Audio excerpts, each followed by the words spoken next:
Meu nome é Luciana Rodrigues, sou professora do Departamento de Psicologia Social e Institucional da URGS, onde eu coordeno o coletivo Bell Hooks, Psicologia e Políticas do Cuidado. Eu sou doutora em Psicologia Social e Institucional também pela URGS. Para além desses lugares, né, institucionais e acadêmicos, sou uma mulher cis, que se autodeclara negra de pele clara, lésbica, mãe de um menino, né, e uma professora pesquisadora que tem apostado na ética feminista e antirracista, né, por uma educação como prática de liberdade.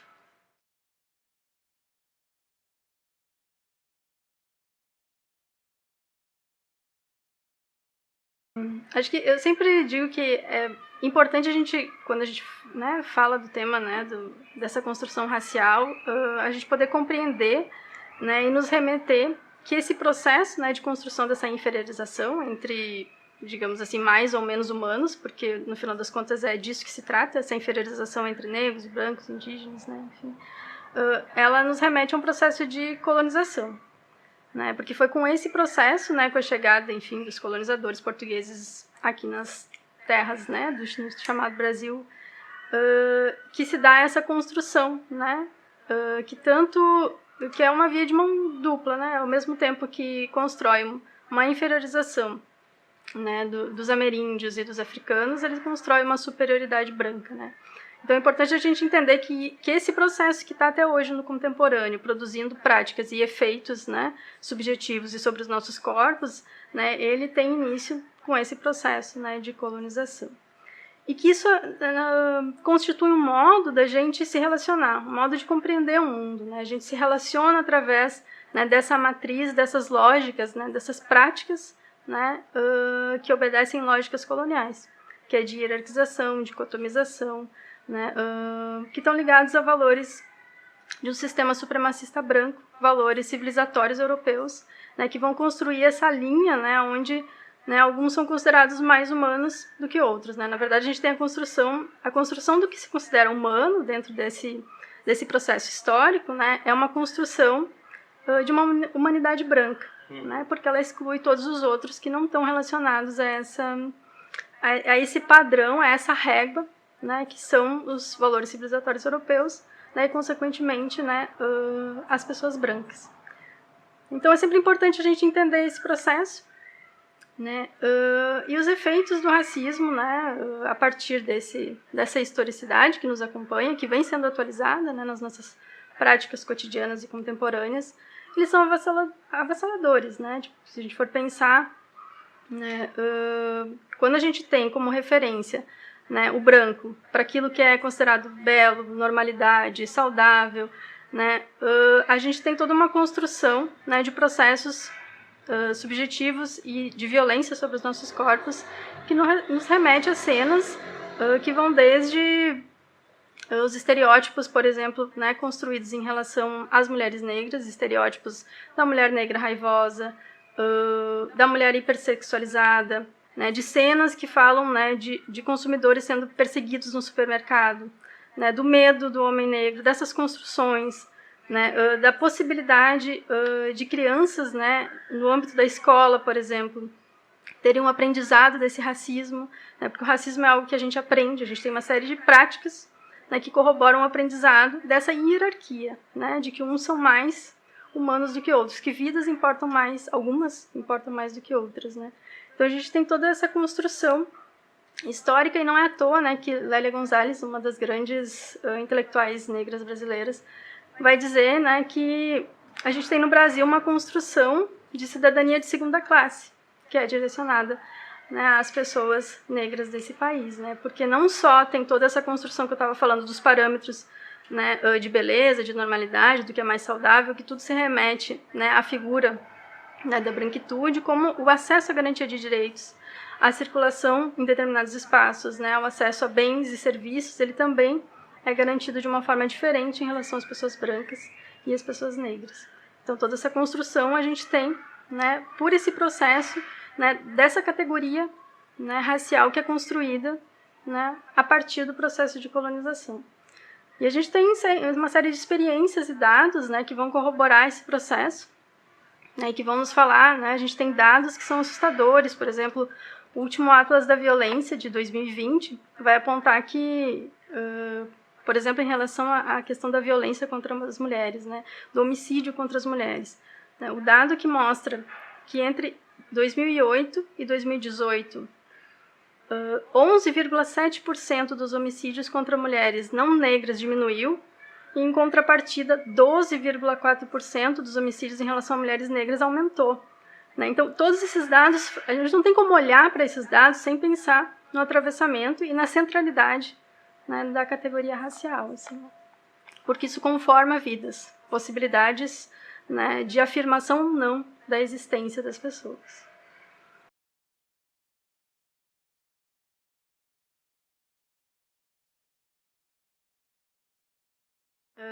Bom, como eu falei no início, né, é importante quando a gente pensa e se detém, né, para compreender esses processos, né, da construção racial, dessa hierarquização entre os diferentes corpos, né, que é uma hierarquização que valoriza, né, não é uma mera construção de diferenças, mas da valorização, né, para mais e para menos dessas diferenças, nos remeteu aos processos de colonização, né, as lógicas coloniais que permitiram que isso se tornasse possível, né. Tem diversos autores, entre eles, né, o Kabengele Munanga, que vai apontar, né, junto com a Lélia Gonzalez, por exemplo, que o racismo brasileiro ele tem algumas especificidades, né. Então, se a gente for pensar, né, nesse processo, né, da construção de uma hierarquia racial, né, advinda, né, desse processo de colonização, para pensar uma origem, né, do racismo aqui no Brasil, né, é importante a gente atentar que esse processo ele produz lugares subalternos, né? A construção da inferiorização versus, né, a superioridade de alguns corpos, no caso dos corpos brancos, ele produz um processo de subalternização, né, que tenta aprisionar as pessoas negras sempre nesses lugares, né, tidos como inferiores, e isso está a serviço da manutenção dos privilégios da branquitude. Né? Então, se a gente for pensar origens, a gente tem que olhar para esse processo histórico, entender essa compreensão, entender o que significa racismo, né, esse sistema de dominação, né, que inferioriza, né, e concede privilégios às pessoas brancas, né, para que a gente entenda, né, a singularidade do racismo brasileiro. Então, se for pensar, né, nisso que tu aponta como, né, a possibilidade de pensar origens, né, eu diria que é pensar como é que se constitui esse processo, né, singularmente no território onde a gente vive, né, porque tem uma diferença entre como esse processo, né, da produção da segregação, da discriminação racial vai se dar no Brasil e em outros países, como nos Estados Unidos, né, onde teve a chamada Lei Jim Crow, que tem, né, a questão dessa institucionalização da segregação racial, ou do apartheid na África do Sul, né, e que aqui no Brasil a gente não teve. A gente não teve uma lei de regulamentação da discriminação racial. Em contrapartida, a gente não tem uma lei, mas a gente teve todo um processo, como eu falei antes, né, de aprendizado e de internalização da inferiorização, né, entre diferentes corpos, no caso, negros, brancos, indígenas, né, e que essa interiorização, né, produz as nossas relações raciais hoje. Quando a gente fala de racismo estrutural no Brasil, tem a ver com isso que está no cotidiano, né, não está lá fora de nós, está na nossa vida cotidiana, em como as nossas práticas, né, como a gente se relaciona no dia a dia, nos diferentes âmbitos e espaços da nossa vida, né, como isso é atravessado por essas lógicas, né, e esses olhares que constroem uma inferiorização de alguns corpos e a superioridade, né, da branquitude, no caso, né, se a gente for pensar, né, que o racismo está assentado, né, num sistema de dominação que é supremacista branco. Né? Então, pensar origens, para mim, remete a essa compreensão possível, né, da constituição do processo racial, como ele se deu, né, aqui no nosso território.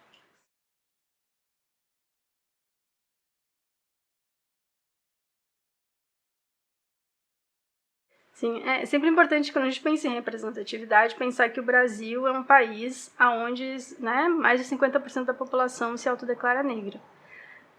Em contrapartida, né, se a gente olhar para inúmeros espaços, né, tem sempre uma certa o chamado teste do pescoço, que às vezes a gente diz assim cotidianamente, faz o teste de pescoço em tal lugar, né? Que é olhar para dentro de algum espaço, de algum serviço, seja o judiciário, uma loja, né? Enfim, os espaços políticos e ver quantas pessoas negras tem, quantas pessoas brancas tem. Normalmente, o que acontece no nosso país é que a maioria é sempre branca, né? E que o país, né, como eu falei, mais de 50% da população é negra. Então, aonde estão as pessoas negras, né? Então, quando a gente fala de representatividade, é isso, assim, como pode, num país onde metade da população é negra, ela não está nos espaços cotidianos, né, nos espaços aonde a gente toma decisões políticas, né, espaços, né, de aprendizado, espaços de garantia de direitos, né, o que acontece nesse processo, né? Junto a isso, né, acho que sempre quando a gente fala, né, em representatividade, é importante falar sobre a garantia da implementação das ações afirmativas, né? Porque se hoje é possível que a gente tenha um número maior de pessoas negras, assim como pessoas indígenas, ocupando espaços, né, que eu gosto muito de usar remeter a imagem da Casa Grande Senzala, né, esses espaços onde a Casa Grande sempre tentou nos manter fora, né, por exemplo, como a universidade. Se hoje a gente tem a possibilidade de ter um número maior de pessoas negras, que ainda é muito inferior ao número de pessoas brancas, né, mas tem um número maior de pessoas negras dentro da universidade, tensionando o eurocentrismo dessa universidade, né, a branquitude que essa universidade carrega. E, junto a isso, também as epistemologias brancas que estão colocadas ali, né, essa forma de produzir conhecimento, de produzir relações e, em última instância, de produzir mundos possíveis, né, mundos que não sejam assentados, né, nesse pilar da branquitude, né. Se hoje a gente tem um número maior de pessoas, né, negras, indígenas, tensionando isso, as cotas raciais têm um papel fundamental, né? É a partir delas que se torna possível, né, a entrada em um maior número de pessoas negras dentro desses espaços, né? Se hoje eu sou uma professora negra que ocupa um lugar, né, de docente numa universidade federal, é porque as cotas raciais estão aí, né, para garantir isso. E elas estão aí porque as pessoas negras, mulheres e homens, né, no meu passado, lutaram e resistiram para garantir sonhos possíveis para as próximas gerações, né? Então, falar de representatividade para mim é também falar dessa memória encarnada de sonhos e lutas e de resistência para garantir a afirmação das nossas vidas nesses diferentes espaços. Então, representatividade para mim tem essa força, né? Quando uma estudante em sala de aula olha para mim e diz o que significa para ela ver que ela está tendo aula com uma professora negra, é desse compromisso com a luta antirracista, com a luta feminista que ela está me lembrando. Quando meu filho, por exemplo, assiste, né, o Emicida cantando, lê uma história do Emicida e diz, eu quero ser que nem o Emicida quando crescer, é a encarnação dessa memória, né, que eu estou trazendo aqui, de luta e resistência e de sonhos possíveis, né, para as próximas gerações, que está colocado, né, nos nossos trabalhos, né. Então, representatividade para mim tem a ver com isso, né? Com a garantia da nossa permanência, dos espaços que a gente conseguiu conquistar, né? E com a possibilidade de garantir que para as gerações futuras seja possível sonhar e concretizar os sonhos que se quer dos espaços que se gostaria de ocupar.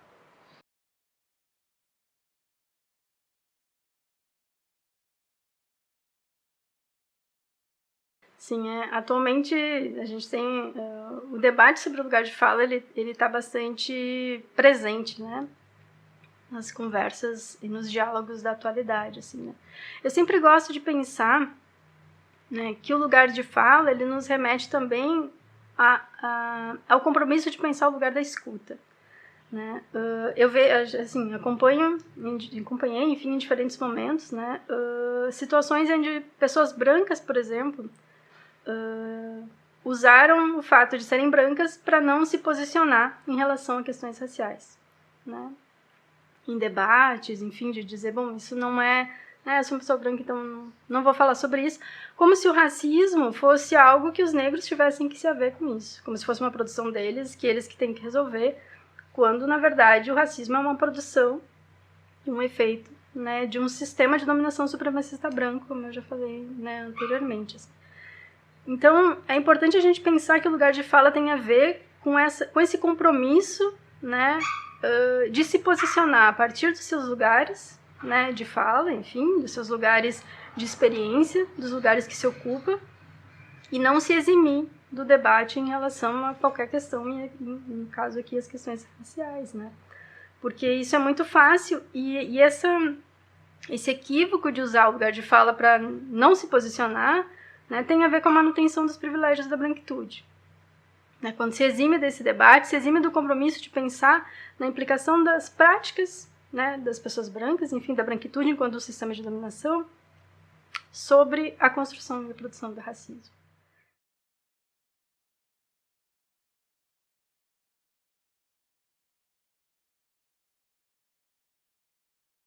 É também muito importante começar essa pergunta dizendo que racismo reverso não é algo possível de se constituir no contexto que a gente vive, nesse contexto sócio-histórico que fala dessas lógicas coloniais, dessa reatualização constante de práticas, né, da manutenção do racismo. Assim.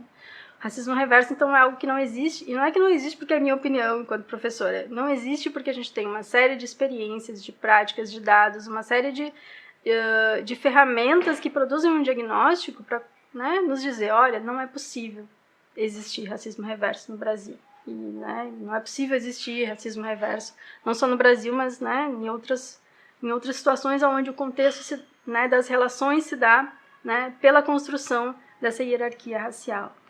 Então, e para a gente entender como é que o racismo reverso não existe, é fundamental entender o que é o racismo, né? Quais os sentidos, como significa, como funciona o racismo. Né? O racismo é um sistema, né, de dominação, ele está pautado num sistema de dominação que constrói a superioridade, né, branca em detrimento da inferioridade de outros. Né? Então, é um sistema que confere privilégios a um determinado grupo de pessoas, no caso pessoas brancas, né, e a inferiorização de outros, né, e esses outros eles não têm possibilidade dentro desse sistema tão bem arquitetado, né, desde, né, da colonização, né, de conferir esse processo de inferiorização racial em relação a essa construção da superioridade branca.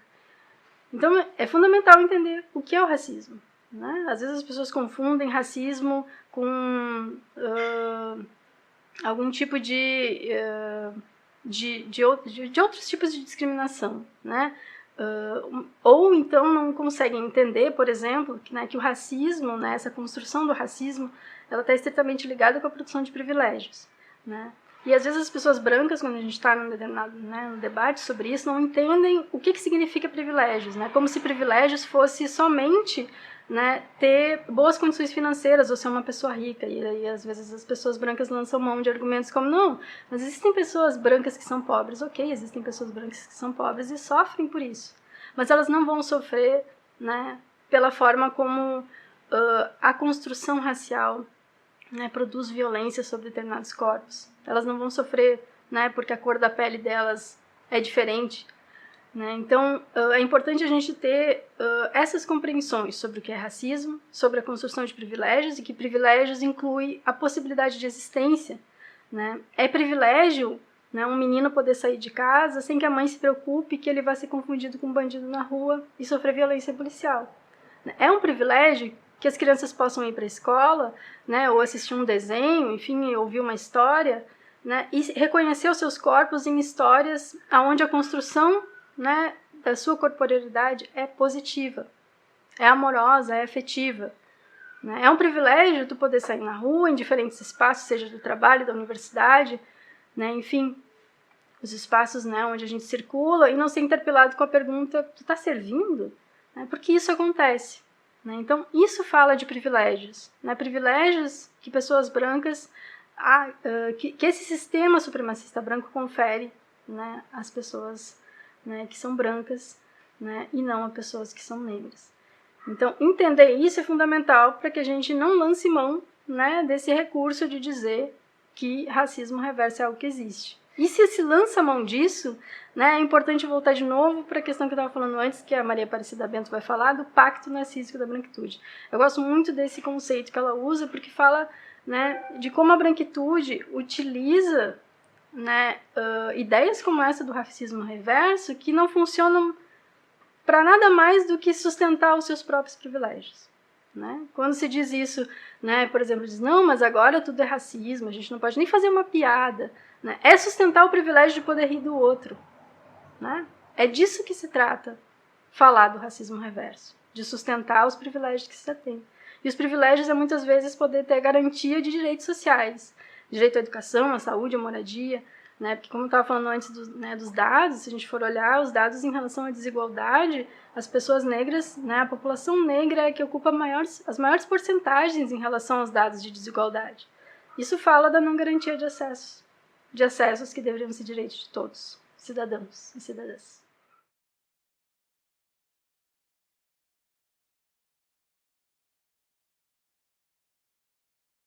É fundamental, né, que todo mundo, né, que todas as pessoas, que sejam negras, brancas, né, se engajem na luta antirracista. Assim. Só é possível ter transformação social se no horizonte da transformação social a gente tiver, né, a luta antirracista junto. Assim, né, que raça, assim como outras